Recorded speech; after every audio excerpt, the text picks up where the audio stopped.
with the piping hot tea, the new, the Oh, breaking that just came in. Okay. me So here. y'all, listen, we Mm. told y'all that it was going to be surviving Diddy at some point. We gave everybody the heads up. Okay. We told them what to expect. Surviving Diddy coming near you. Okay. Now, according to the New York Times, Cassie is filing a $30 million lawsuit against Diddy for what she's claiming is years of abuse and R. Okay. Great. Y'all know what I'm saying. Mm, In the mm, suit, Cassie says that after she met him in 2005, when she was 19, he began a pattern of control and abuse that included giving her, I'm sorry, that included giving her alcohol with drugs. They left out the word alcohol, but I assume that's what they meant. Beating her and forcing her to have sex with a succession of male prostitutes while he filmed the encounters. In 2018, the suit says near the end of their relationship, Diddy forced his way into her home and raped her despite mm. her denying his advances. Cassie says Diddy was controlling from the very beginning of their relationship.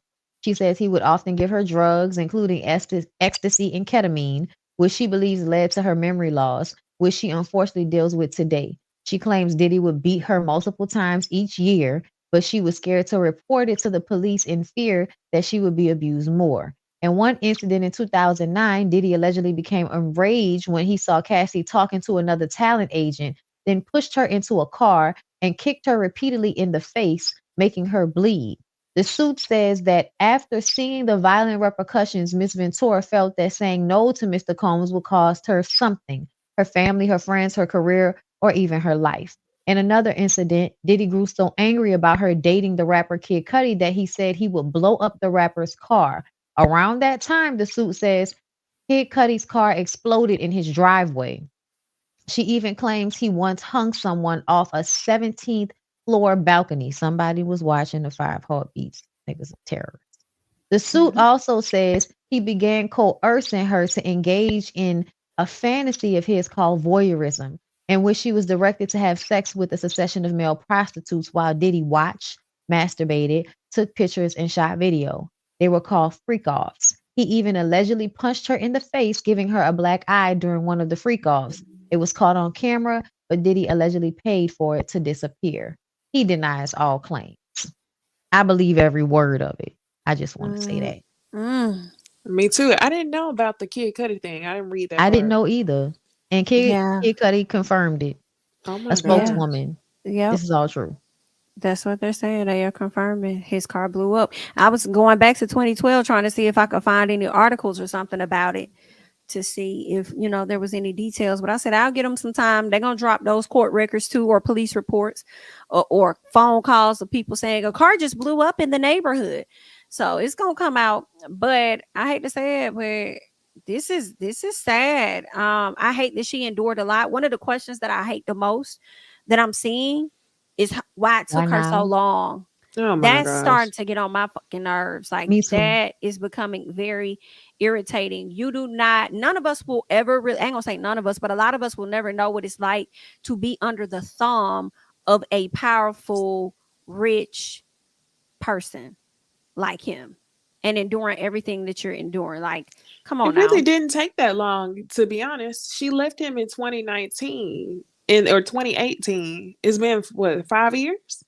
Yeah, Um, 2018. Yep. Mm-hmm. and I feel like even her new husband, low key throwing shade at Diddy, took a lot of like courage to do.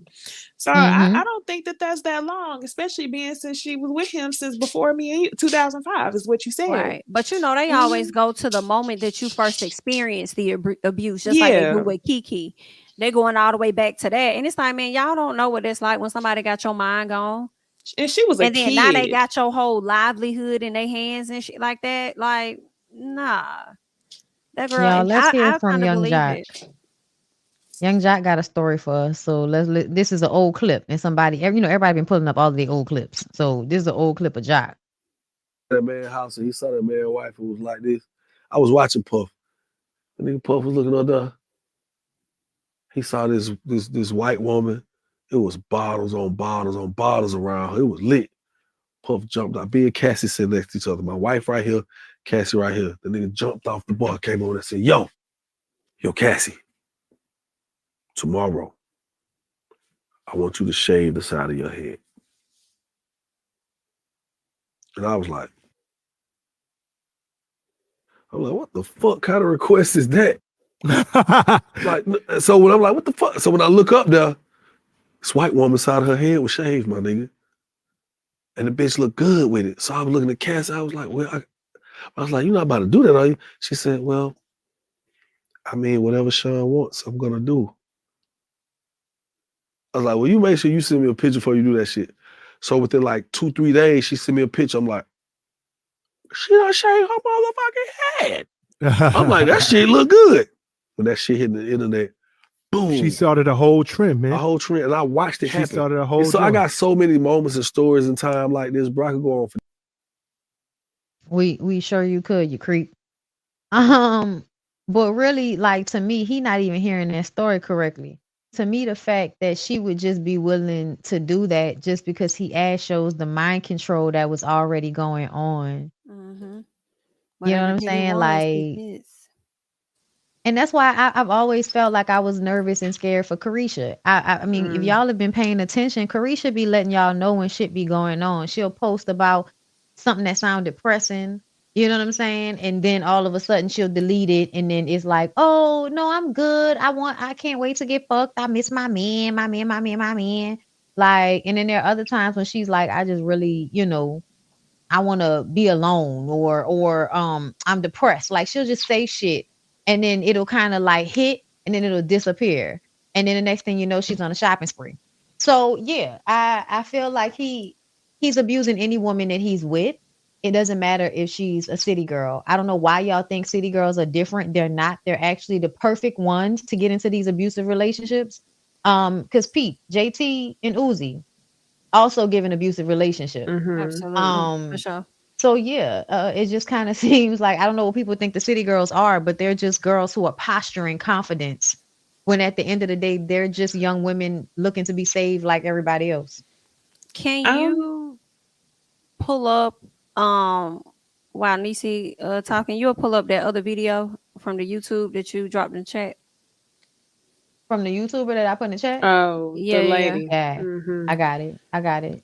I'm not shocked by any of this, like any of the claims that she making. The only reason why I think most people are shocked is because she actually talking. And the only thing that'll really get me up out my seat about this situation is if she would confirm what everybody was wondering, which is like, was Diddy joining in on the male escorts? That's what I was waiting on her to say, but she never did. One of the other things I wanted to say is her age in that time frame of like the early 2000s kind of reminds me of that whole escort girlfriend era, like Taz Angels. Y'all remember Taz Angels? Yeah, I remember them. Yeah. I feel like that's what Diddy was trying to do. And I mentioned this like 2 years ago and everybody got mad at me for bringing it up when we talked about it on the show. But I feel like that's what Diddy was trying to do with her and Lauren London. Because it used to be the two of them all the time. He brought them on as like Sean Combs, whatever his brand was, Combs Girls or something like that. And I think he paraded them around like escorts. And I think that's essentially what she was. She was his property for a long time. Lauren London ended up getting out of it. And she wasn't in it for very long. Well, I don't know if she was an escort, but that was the image that he served to us. It was almost like they were his Taz Angels. So I kind of like Hugh Hefner. Yes, just like Hugh Hefner. Everybody was. That's doing what I it. said. So I feel bad for the girl, and yeah, I'm glad that she's speaking out, but I still feel like she's holding on to something. Her husband had just tweeted that Diddy was gay, 6 months ago? So where is it at in the court records? I want to know. So now they did say a portion of it is sealed tight. Okay. Yeah, they did say they a had portion like that of advisory on the front. Like, yeah, some of it's restricted, so they not going. And I think that's from, because see, there's a civil suit, and I think there's something else going on. And the something else going on with NYPD is what's like sealed, and you can't get to that, but you can get to like. So I think that has even more details, but that's restricted. This one right here is what I know about. models. Um, but yeah, I mean, y'all know his baby mama, wanted to come out with something, decided not to. Talking about feeding their son alcohol and all of that when the son got a DUI. Mm-hmm. Um, but yeah, now I've been clocking Diddy being Black Hugh Hefner for a while now, and I was just waiting. So here we go. Like this is the clip that Jamie wanted me to pull up. This is so like crazy. I am being shown November of 2023. So her death date was November 15th of 2018, but I'm being shown November of 2023. I don't think we're done with this. I feel she's shaking her head yes before she stare at me, then she wait, and now she's shaking her head yes. I am being shown that things are being prepared. She is showing me a trumpet. People are standing straight up. And there are people going to speak, not just about what happened to her, about other things. Something is unraveling. For some reason, this is so like crazy. I am being shown November. So this was the one for me. The info is interesting, especially if you're already spiritually, metaphysically inclined. She discusses how Kim likely discovered how Diddy uses sex for religious, ritualistic purposes to hijack a person's sense of self and inner perception, making them easy to be manipulated. And I've been telling y'all this. I keep telling y'all that that's the reason why men like Hugh Hefner and a lot of them, they go for these young girls, is because they are siphoning energy from them. I know people think that that sounds like crazy, but it's fucking real, which is why they look young for a long time and those girls end up being depleted. Hugh Hefner did that with all of those girls in the Playboy Mansion. They would come there all young and energetic, and by the time they were leaving it with their suitcase, they had aged 30 years. And I think he did the same thing to Kim and Cassie. Kim specifically, like there was a documentary that came out right before Kim died, with him reuniting with Bad Boy. And she was just kind of like in the background. And every time I saw her, I felt like I was watching like a person that was disappearing. Like I don't know how else to explain it, but it's like she wasn't all there. It's like you could tell she was being put there as a fixture, like just to show that she's there. But it felt like she wasn't, like Rashida say, we here, but we ain't really here. Like she just looked like she had been taken of all of her energy. Like he was sucking all of her energy from her. And I feel like it's the same thing I've seen with Carisha. Y'all can say what y'all want to, but Carisha absolutely be seeming like zonked of her energy sometimes in a way that I don't know if I felt that same way prior to her being with Diddy.